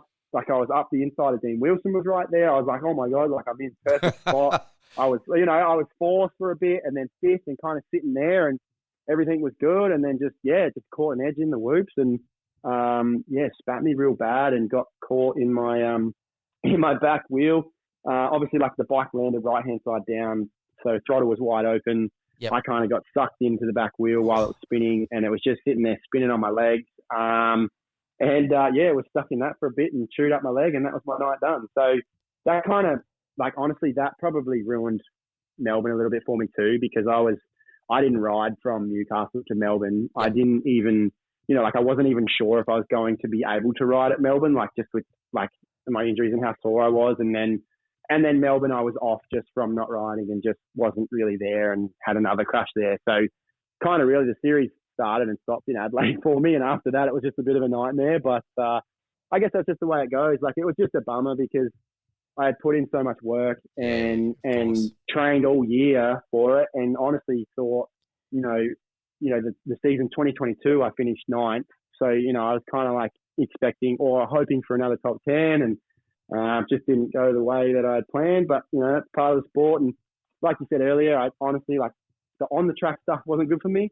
But everything off the track with the media and everything was the best, most fun I've had ever. So that was a little bit bittersweet, but it's just, part of it. Yeah, well, I saw you after your night was sort of done in Newcastle walking around, and you're walking a little bit bow-legged and a little bit ginger, but I didn't realise until you posted some photos on social media just how brutal that was. You were doing well just to be walking around after that. I think. Yeah. So, it honestly got worse. It got worse. That night, I guess it was still fresh. The adrenaline was probably still pumping as I was walking around. Yeah. But that next week and that next 2 weeks, it's still, because obviously the tyre just burnt sort of high my upper thigh. Yep. And it just went so deep that it's just a major fracture burn, and it's still now to this day it's still tender, and it's still fresh skin, and it's all just not quite right now. So it was a bit of a struggle to sort of even ride at Melbourne, like I said. But I was lucky that nothing worse happened. It wasn't actually broken. It's just some skin. Yeah. And so moving on to Melbourne, you obviously did get out on the track. What were your thoughts about Melbourne? Yeah. I've said it on the podcast before. I actually thought that, especially on the Saturday night, so after they made a few improvements, but just collectively, I thought that the Melbourne track was probably the best Supercross track, dirt, layout, everything combined that I've ever seen in an Australian Supercross. You've obviously got a lot of experience. What are your thoughts about that? Yeah, I think the track was sick. It's definitely the best one we've had inside Marvel. Yes. For sure. The dirt was pretty good. The dirt, it sort of stayed relatively tacky throughout the night. I enjoyed the track layout. It was, there was some big rhythms that dudes were doing that not everyone was doing, which, everyone loves that when they see, guys going quad or over some sections that not everyone's doing. It makes it a bit harder for us, but, I thought that they really did a good job with that layout. It just would have been cool to maybe see a few tweaks for the Friday night. Yep. But I guess they obviously they have a time schedule and stuff like that. But, they did a really good job. Every track, honestly, I know Adelaide, they could only really do so much in there, but even Newcastle layout was fun. They did do a really good track, design with the track this year or last year. Yeah, the only criticism, or not even a criticism, but I guess criticism from looking from the outside in. You know, I'm not a high level rider like you guys. Was the whoops to me looked like really V'd out in the bottom of the transitions. Which, you know, especially like the first lap the 85s did when they got out on track in Newcastle, and Melbourne was very similar. Like it was just carnage, like because you couldn't roll through them. Yeah, then this is honestly something that I'm just not sure why, but we never can seem to just nail whoops as in the build here in Australia. Like the Newcastle whoops were actually really pretty decent, but they got so chewed out and they didn't touch them all day, which was obviously what ended up costing me. But like to not touch them from first practice all the way to the night shows a bit unheard of. Yes. Yeah. And the dirt obviously didn't allow them to do anything. But then Melbourne, they built them in a way that they were so steep on the faces. So, you know, when they're obviously really, really steep, and then that makes a really high point, and that makes them hard to skim. But then not only that, they're V'd in the bottom, like you said. So you've got really, you can't even really jump through them because they're so V'd in the bottom. But then a lot of the guys couldn't even skim them. Like there was some guys that didn't skim them all day, all night. Like, you know, so yeah, we need like the rest of the track built really good. I don't know why we just seem to miss the mark a little bit on the whoop side of things. Like, yeah, I don't know. It's just like, that's just rider feedback, I guess. And like, I mean, and a lot of people in the crowd could see that the whoops were not great. That's probably a good sign that they're not the best. So it's, I don't know. Hopefully this year, I have had chats with, you know, the Australian Supercross guys and a few track builders as well. Like, you know, just some feedback. And I think this year we'll sort of see that fixed, which will be nice. Yeah, I think I'm pretty sure if I'm remembering it correctly, when I had Mick on after the Supercross season, sort of as a review show, I think that was definitely something that, if I remember it correctly, that he had mentioned about Newcastle, was that the reason they didn't end up doing the track work was because they'd planned like a corporate track walk in between, and they just didn't have time.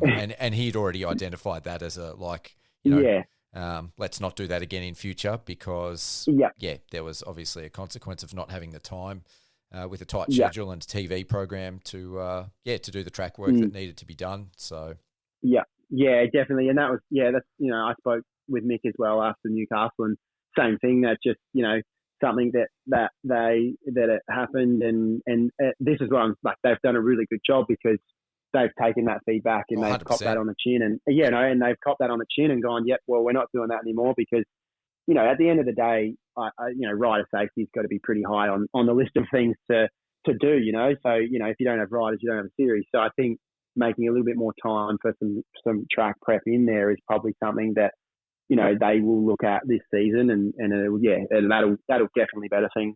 Yeah, and I think that's sort of one of the real positives of AME taking over the championship as a whole, is that they can make these improvements and they'll be carried forward from year to year.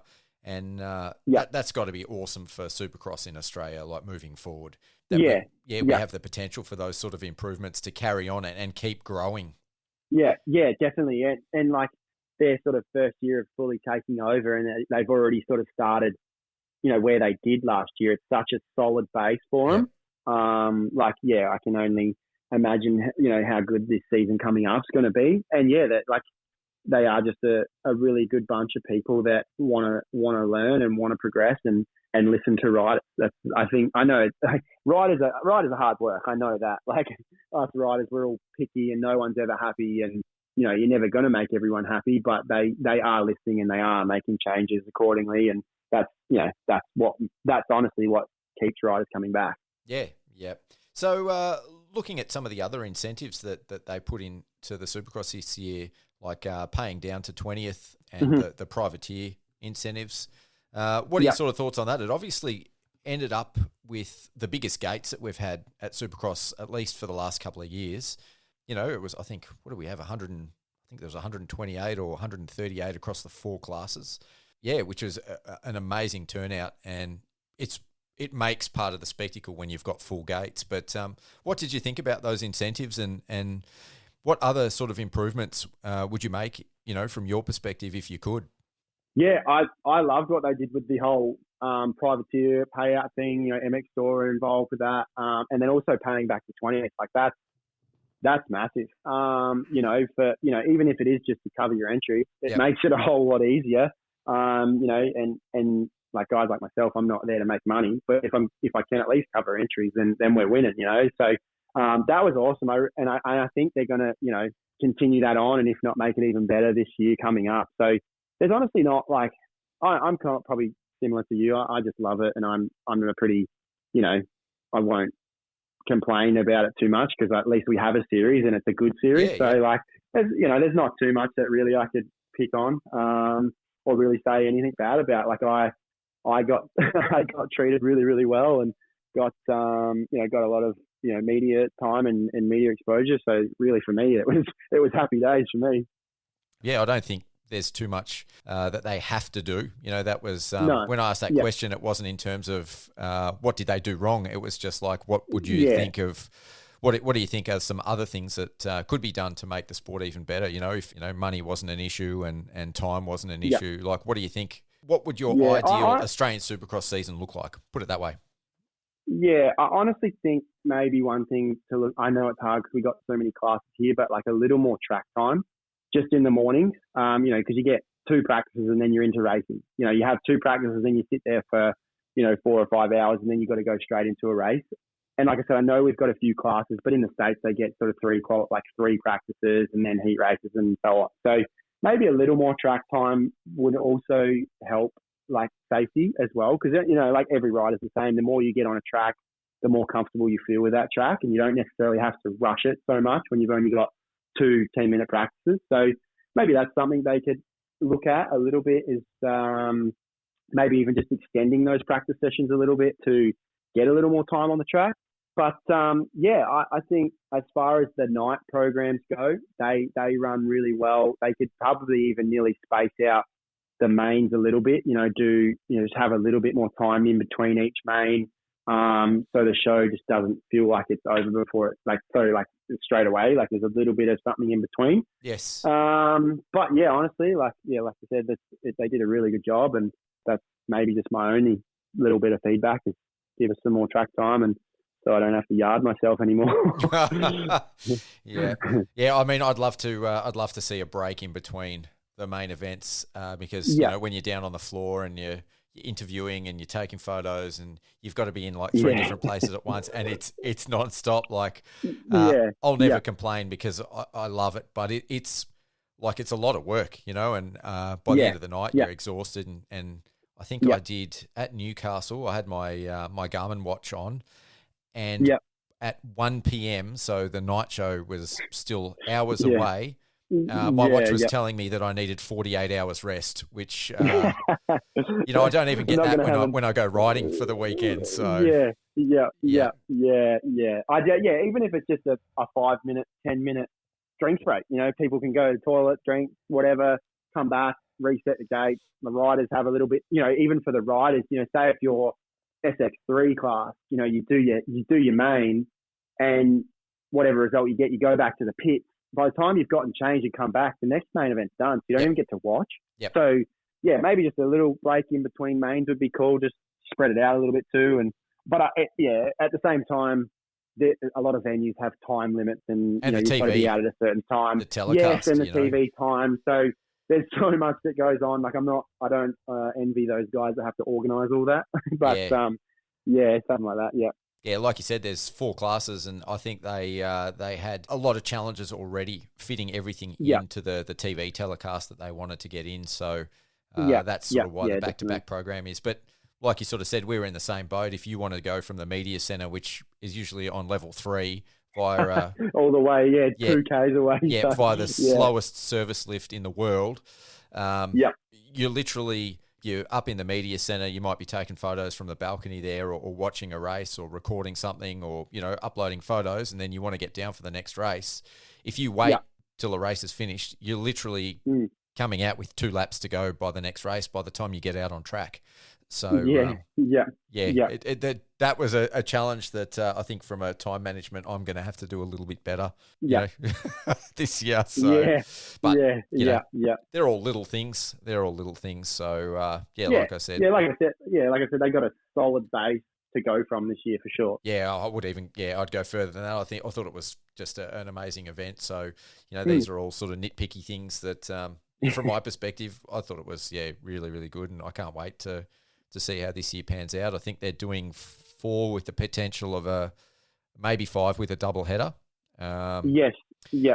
And we've got 2 new venues this year, as far as I'm aware, as well. So Adelaide and Melbourne, we're back, and then there'll be 2 new venues this year. So I'm looking forward to it. So as far as being a largely Supercross only guy, or mainly Supercross, how many rounds would you like to see ideally in Australia, and what do you think would be viable?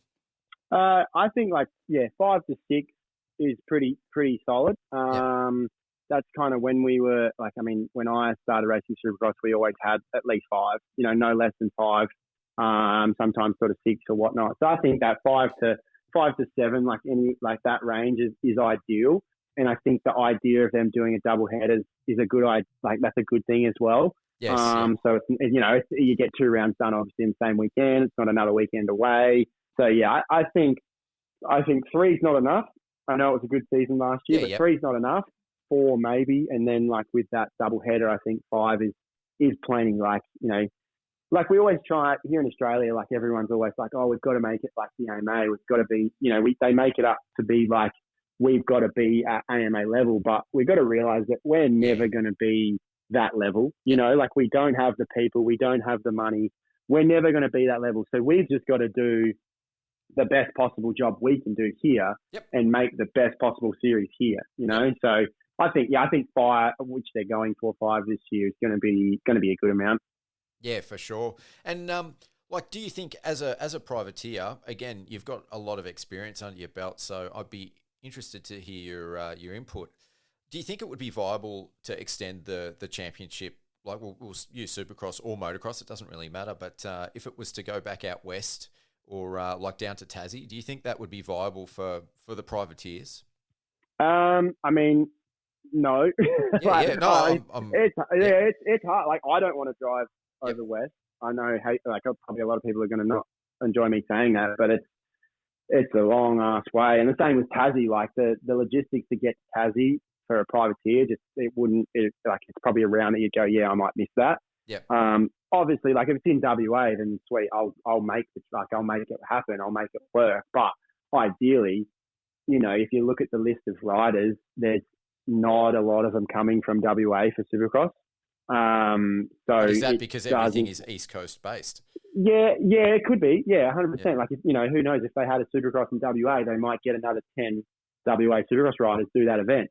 Who knows? But I think they might also lose some riders that don't want to go all the way from the East Coast. So it is hard because at the moment it's all East Coast based, and that's where a lot of the teams are. That's where a lot of the best riders are. So as a business, which Supercross is, you've got to look at that and be like, well, that's where we're making our money, and that's where we're going to stay to keep it there and keep making money. So I get it on both sides, because if Adelaide never got around, I'd be exactly the same. I'd be like, man, why can't we just get around here? So I know and I understand the guys over west, how much they probably hate it, and it's just not fair. I get that, but who knows?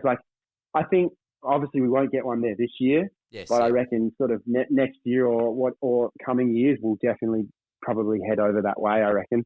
Yeah, I'd be curious to see it. I sort of had the same apprehensions about things that you do. I've driven across the Nullarbor, and like you said, it is a long, arduous trek, and just the expense. You look at, it doesn't matter whether you're flying, you have to get bikes over there, so someone's driving. Someone's got to do it. Yep, and it's a bloody long way, especially for the guys on the northern East Coast. It's even further because they've got to come down south for the most part, and or across. It's it's a super long way, but I'd be intrigued to see how it actually goes, and I wonder if we could scoop up more riders from the West Coast that we sort of don't know about. So that's something I'd be interested in, but I'd also be interested to see what sort of crowds they get over there. Yeah, being, I don't think they'd struggle for crowds, to be honest. From what I've heard, and you look at like Manjimup and those sort of events, and the crowds that they get over there. So I don't think the crowds would be the issue. I think it would be more so the riders not wanting to go that far, I think. Yep. So I know in like in other sports, so like back when I was boxing, if we had like interstate fights, we'd actually get paid. Even at an amateur level, we get paid for the travel expense. So yeah, right, okay. I'd actually wonder if it was even possible, like if you did have a West Coast round, because I think it would be awesome for an Australian Supercross Championship to incorporate a West Coast round. Maybe they could give some help. Obviously it's not going to be heaps. But if they've got a big crowd there, or say they did a double header in WA, whether it be potentially possible to give the riders a bit of help just to get over there, and even if it was just some petrol money or whatever. I think there's ways that it could be done. That might be a little bit outside the box, but I think that's a good, like a good incentive. Even if they said, let's not charge the riders entry fees or something like that, for that round. Like, just give them the riders like a reason to go, I guess, would be a good way to start.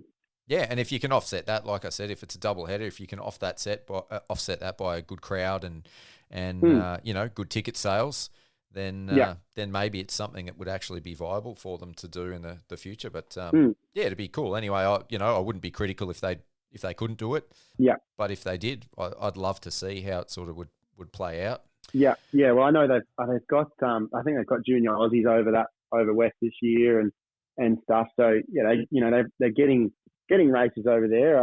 Like I said, I think it's only a matter of a year or so, and I think we will be over there most likely. Yep. And we're sort of talking more Supercross, but I think Pro MX would be a bit harder because there just doesn't seem to be the money in Pro MX. They're certainly not making ticket sales, a great deal of cash off that, and even for the riders, there's not a lot of purse money in racing. So to go over West for the love of it.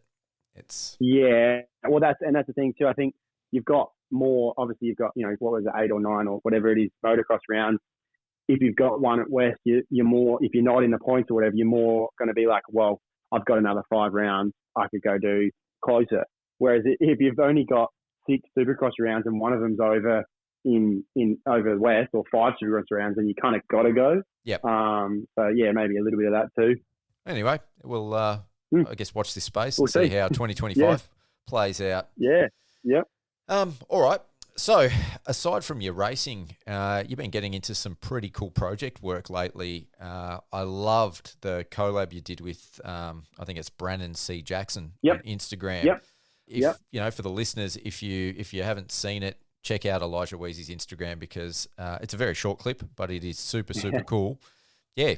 Tell me a little bit about that. Obviously, for those who haven't seen it, it's you riding sort of through the outback, through the desert, next to a train. Yeah. But it's got some very, very cool film work. And, from a media guy, I have quite a few questions about how it was actually done. So, but, before we get into that, tell me how it all came about. And it was really cool project. Obviously, so Brennan, a good friend of mine, I met him years back now. He was doing some filming at actually at the Adelaide 500. I don't know if you know, like the V8 car race here. Yeah. He was doing some filming there, and I was doing a motorbike event there at the same time. And he just happened to hear my name and heard that I was local, and then so he ended up reaching out, and we did some film projects years ago. And he's just a really, really talented filmer and editor, and makes movie quality sort of clips. And I love that side of anything, like the content, pushing cool, different, unique content. And he's not necessarily from a motocross or a motorbike background. So he has never really filmed much motorbikes other than when we've filmed together. So I've just watched his stuff for years now, and he just keeps getting better every year. And I've always you see the standard motorbike edits from people, and it's just all the same. It's just a boring clip of them riding around a track and slap a song over the top, and that's that. And so I've kind of tried to push just doing different stuff and being unique. And we had this idea for this, like you said, riding along next to this train for, it was probably a year or more that Brennan had this idea and this concept for it. We'd had it for, a long, long time. And he's obviously always around the world filming, everywhere. It's his full-time job. So we just, struggled to find a time. And anyway, we ended up making it happen. And basically we traveled sort of nearly 4 hours to a spot where we had scouted on Google Maps, where you can actually, it's not a road. It's not really, it's kind of private property, sort of, but it's council property. I don't really know exactly, but we scouted this spot. Don't ask too many questions. Don't ask questions, just to watch the video. We scouted this spot where you could ride along next to a train. And the whole idea was obviously, to ride next to the train, do some wheelies, some really cool stuff. And then with Brennan's editing skills and whatnot, we'll just do this really, really short little clip, just with some cool content. And it wasn't until I met Brennan that I didn't actually realize how much goes, and you probably know, how much goes into making just these short little videos that are really, really professionally done. Like, there was so much prep, there was so much testing just to get a 30-second video of me riding next to this train, and we ended up making it happen, and it ended up turning out really, really good. And it all kind of came together. It's a funny story. Like I said, we drove 4 hours to this spot that we found, and I had my good mate Matt DeCiccio had a four-wheel drive ute, and Brennan and another filmer were both in the tub of the ute. Yep. And they were hauling along this service road, like flat out, nearly falling out of the back, hanging onto their cameras, like obviously gimbal setups and everything to keep it steady and still. And I was jumping in and rode along next to the train. So that was how we got the clips. They were in the back of the ute, and I was riding along next to the train. So it was pretty cool, and definitely something like unique and something I want to push more of. We actually just spent last weekend filming in the dunes with Brennan, so we got more stuff coming, which is going to be cool. And that's kind of like the way I want to go with my riding, because I just think no one's really doing cinematic style filming really with motocross, because it is such a, it's a pretty cool sport. I'm not being biased or anything, but like, it's a pretty cool thing watching a bike ride. So when you get a filmer like Brennan who's got cinematic, filming background, not necessarily motorbikes, but I've got the motorbike brain, and we can kind of collab on these cool projects and make these really cool videos. And that's kind of, what we're trying to achieve this year. And we actually had a couple of years ago, another filmer, Elliot Grafton, from another guy from here who's the same sort of thing as Brennan, really, really good with it. We made it on GoPro's end of year video. There was massive payout for that. And so there is cool avenues if you can just do this cool stuff. So it's awesome. I love that kind of stuff, and people received it really well. People love the video, and so it was definitely all worth the effort. Yeah. So, and you answered my question there. So when I was watching it, because I watched it 15 times over, and I was looking at both, obviously it's super impressive to watch, but I was trying to figure out how you guys did it. And I was, every time I'm watching it, because my initial thought was they've done this with a drone. And then the more I watched it, I'm like, it doesn't look like a drone. It doesn't look like a drone. So and that's why, I sent you the message saying, awesome clip. Want to talk to you about it, definitely, because, like how you did it. So it sounds like you collabed a bit, but who's the creative genius behind those ideas? Like, not being a rider or in the moto scene, like who has is it just that you chat and go, this would look really cool, and then he figures out how he's going to film it? Or is, how does it all come together? It's a little bit of both. Like I said, he's honestly really, really creative with everything he films. And he does have an interest in bikes. Like, he's got a cool cafe racer, and, so he's got an interest in bikes, and we kind of just send each other these cool videos all the time of bikes or whatever, and be like, oh, like this would be cool, or this is a cool idea. And then he's the sort of the brains behind coming up with the whole, doc and list of, ideas and how we're going to make it work. And then sort of when we get on site, I'll kind of be like, all right, well, we need to film it from this way because I'm riding here. And it just, like I said, it works really good because he's got the film sided, like the film brain, and I've got the writing side, and we kind of just work together really, really well. Yeah, it's pretty impressive what he can do though. Like on the day, like obviously the footage is really cool and it's a cool clip, but the way that he edits and the way that he puts it all together, it just makes it like, you know, and it makes it like a movie, literally. Yes. You know, some of the stuff that he's been sending me from the weekend we just did, he's like, dude, this is like a movie. Like it looks like we've landed on the moon, like in the dunes, you know, like, so, yeah, he's just really, really talented, and he does do a lot of FPV drone stuff, which is really cool as well. So, yeah, we've done a lot of drone stuff, and that's, yeah, dude, I love it. I think it's cool. And also, like, going back to our early conversation, is that's the type of exposure and cool different stuff that helps with sponsors as well. They absolutely love it. And yeah, that's definitely, you know, a good reason as to why we get a bit of attention, is because we make these different cool videos. Yeah. And I think the testament to anything like that, you know, there's so much visual media and like all kinds of media, but especially visual media on Instagram. And when you come across a clip like that A, you can watch, you know, over and over, and B, it gives you that feeling like you just want to watch more. It's like, you know, that 15 seconds or 30 seconds just isn't enough. It's like, all right, where's the rest of it? Yeah. You know, that's, I think that's what you're trying to achieve. And I think you absolutely nailed it. Yeah. With that. Yeah. So, exactly. Yeah. Sorry, keep going. No, I was just going to say, like, so I saw some of the latest stuff where you were filming in the dunes, and that was equally cool. Like, was that part of a bigger project, or was that just going out and having fun and getting some clips? Yeah, so we actually, me and Brennan when we sort of first met, we did do a photo shoot in the dunes 2 years ago. We camped out in the dunes. We did all this really cool stuff. It actually sucks because it ended up his hard drive that was all on was corrupted and lost all the footage. So it was a bit of a bummer years ago.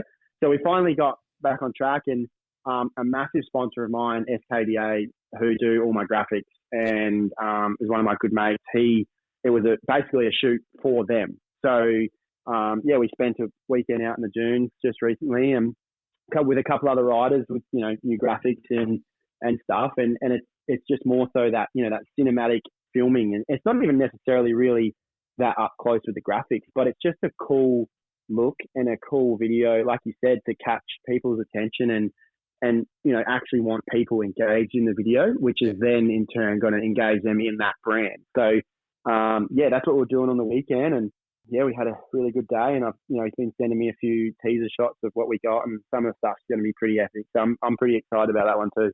Yeah, it's really that mishmash between you know, art and motocross. Yeah. It's so cool. Yeah, I'm looking forward to that.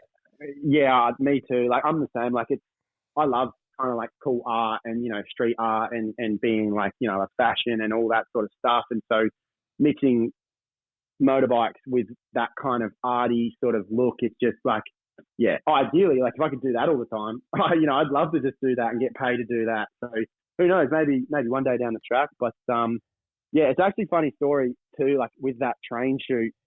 So we did that a week before Adelaide Supercross, and I haven't actually gone out in public and said this, but we were pre-running for the train. Like the train obviously wasn't coming, and we were just like doing pre-runs to get sort of a bit of an idea on how it would work.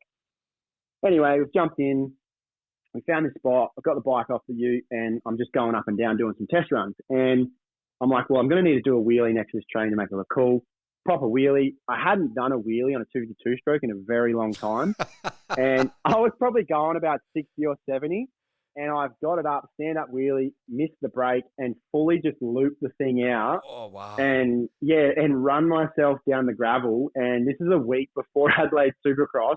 And honestly, I was so sore. I, like, stomped my heel on the ground. So, like, it was a whole thing. It's, you know, which makes for a cool story. And it makes the video even better because there's a backstory to it. But, yeah, there is footage of me flipping it somewhere.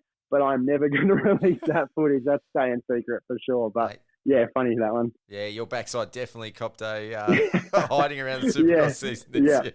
Yeah, it was a rough year for it.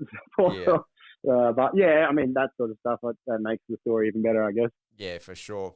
So on that note, you know, you sort of just touched on it. You're keen to get into some more creative stuff. But yeah, what's next? What's 2024? What's your plan? And you know, what's in store for Elijah Wiese moving forward? Yeah, we're pretty deep into our pre-season coaching at the moment. So AUSX, last week we just kicked off our first boot camp over in Victoria. So yeah, we're sort of deep in that. We'll be in that for another month or two, and so I'll be flat out coaching and not too much riding myself at the moment. But yeah, that'll be for a little bit. Once we get that out the way, I'll start to ride and get ready for. I'll race motocross state titles here. Yep. The aim is to do another 3 rounds of the nationals because we got Horsham, and then we've actually got 2 in SA. So a couple close ones, and much of the same this year. Just whatever event I feel is going to be fun or cool content, I'll go and do, and try and be involved. And then like I said, I want to pump out a heap of that cool, like really cool film stuff, and go that side of things. And then obviously Supercross at the end of the year. So we'll be on track for that. And yeah, it's already looking like a busy year, but I'm excited to get into it. Yeah, and can we announce it, or will I have to edit it out that you might be doing some podcasts in the near future? Yeah, no, we can go on in public and say that. I'm definitely excited about the prospect of doing my own podcast and then collabing obviously with yourself and a few other people. So hopefully that'll happen soon. And I just want to get on and have a free space to not even necessarily just about bikes, just life and everything that that we do. And I've got a pretty cool life that we live, and racing obviously is a part of that. So I just want to just have a good chat, and I've got some mates that are keen on it as well, and they're always a good laugh. So definitely that's 2024. That's a goal is get the podcast up and running. And we're still thinking of a name, but if anyone thinks of something, then let me know. I definitely found it challenging to find names for all the different segments and stuff. And even after a while, like you come up with a great name, and then after a little while, it starts to sound corny, and you're like, should I change it? Yeah. No, I'll just keep sticking with it. Yeah, once you've set something, it's kind of hard to go back, isn't it? But no, I'm excited that this, I love talking, as a lot of people know, and then talking about bikes is even better. So, and I feel like I've, even just for the younger kids coming through, like I've been through a lot of it before. So, I kind of want it to be a space where we can, just talk to, either younger riders or, guys that are going through it now, and, just jump on and have a chat about things. And if people want to listen, then cool. If not, then all good. We're just having some fun with it. No, I can't wait to see it. I'm always looking for more content. I always run out, especially during the off season. Yep. And I think, look, from your perspectives, I love listening to you. I love talking to you. And I think you've got a lot to offer, both just fans, listeners, and just life perspectives. So, yeah, I'm looking forward to it. And, wish you all the best with that for sure. So, thank you. To go full circle, I sort of wanted to ask a question just before I let you go.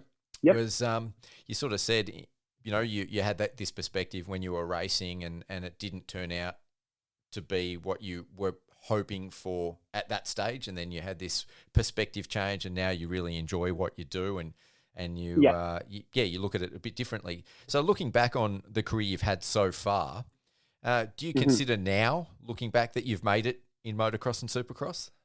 I would think, definitely. Like, as in here in Australia, I feel like I've sort of put myself in a position where I'm involved in the industry, and, I would never say I've made it by no means, but for me, like, I'm at a place where I'm happy with it, and I'm, I'm okay with what I do now. And that's really all that matters is me being happy with it and me enjoying it. And, everyone's version of making it is different. But for me, like, just the last Supercross season was that for me. If you had told me as a kid that you'd be going to press days and, even World Supercross press days and getting to talk to some of the riders you're talking to, like, if you had told me that as a kid, I would have been like, no way. Like, that's crazy, So I guess, in a sense, like, that's pretty cool to look and see. And it does, I probably don't sort of look at it and look at it that way as much as I probably should. But I think that's definitely, something that I'm pretty proud of is making it to at least, the point I am and still enjoying it as much as I do. And, like, there's, like I said, there's still some things that I want to do and tick off, and racing overseas is one of those, and we're sort of working on that at the moment. But it's for a different reason now. It's just for the sheer love of it, and we're just going to enjoy the experience. So yeah, definitely, like, I'm proud of myself for sticking it out and finding that love again, and sort of repurposing my riding and racing to where it is now. Yeah, I'm pretty stoked on it. Yeah, I'm glad, and I think the sport as a whole is richer for it. Before we wind up, is there anyone that you'd like to thank or mention sort of before we go that has helped you and supports your program? How long you got? No. Oh, mate. There's so many people. Like, I wish I had a list in front of me of everyone that has helped me throughout, not only last year, but just basically my whole career and whole life. It's starts with the parents and mum and dad. They obviously, without them, I wouldn't have done any of it. So they were number one supporters back then, and even though they tell me that they hate it now, they obviously still support me and whatnot. So yeah, they're always there. But it's companies like SKDA who have supported me for 10 years plus, and like my trainer Michael, who's now one of my better mates, in the gym, and my suspension guy Banksy, and all those type of guys that have come on board and are now really good mates, and that's, to me, that's more important than anything, is to make those good relationships. And same thing with Oates, with Jay's Oates, like Oates MX. I have came on board coaching with him in 2017, and we're still going strong. And he's heard it all from me. He's heard me complain. He's heard me moan and groan, and tell him that I'm over it and everything. And he's been there through it all, and through all the support that he has given me has been I can't even begin to put into words how much he's actually done for me. And probably not a lot of people actually hear that side of it, because everyone knows that I coach for OTMX, but it's the support that I get to help me go racing through OTMX, which is massive too. So yeah, like I'm probably forgetting people, just everyone that I meet along the way, guys like yourself, media guys that are willing to listen to our stories and listen to us, and give us platforms to talk. And same with Trent from Moto Limited. He was obviously massive last year, and did give me a lot of the opportunities that I got. So forever thankful to him and everyone else that's been involved. Like I said, I could probably go on for a long time, and I've probably missed people, but it's been a journey. But we meet some really cool people, and it's one of the best sports in the world. I love it, and can't wait for more. Well, I appreciate your time, mate. It's been awesome. I think we've spent nearly 3 hours on the phone, so it's about time I'll let you go to have some dinner. But yeah, it's been an absolute pleasure, and thanks heaps for coming on, mate. I've really enjoyed it. Nah, thank you, mate. Thanks for having me, and it was good to meet you and see you at the races, and I'm looking forward to some more this year, mate. It's going to be a good year for you. Sounds good. Bring on 2024. That's it. Thank you, mate. Man, that was epic. Thanks again to Eli for coming on the podcast. And a massive thanks to everyone that has tuned in for this episode. Our listeners have requested more regular podcasts, so we're going to be uploading a new episode pretty much weekly throughout 2024. And we have a bunch of great guests already lined up, and even some new show formats. So make sure you subscribe to Mental for Moto on your favorite podcast platform so you don't miss out. One final big shout out to our partners here at Mental for Moto, SPMX Suspension and Engine Performance, Desk Grip Products, Iro Helmets, Graphics by Aqua, Shred Bike Care, Works Racing, Wolf Building Compliance, 5 Gloves, and Bolt Everywhere Premium Racewear. This has been episode 21, and I've been your host, Pete Wolf. Until next week, see ya.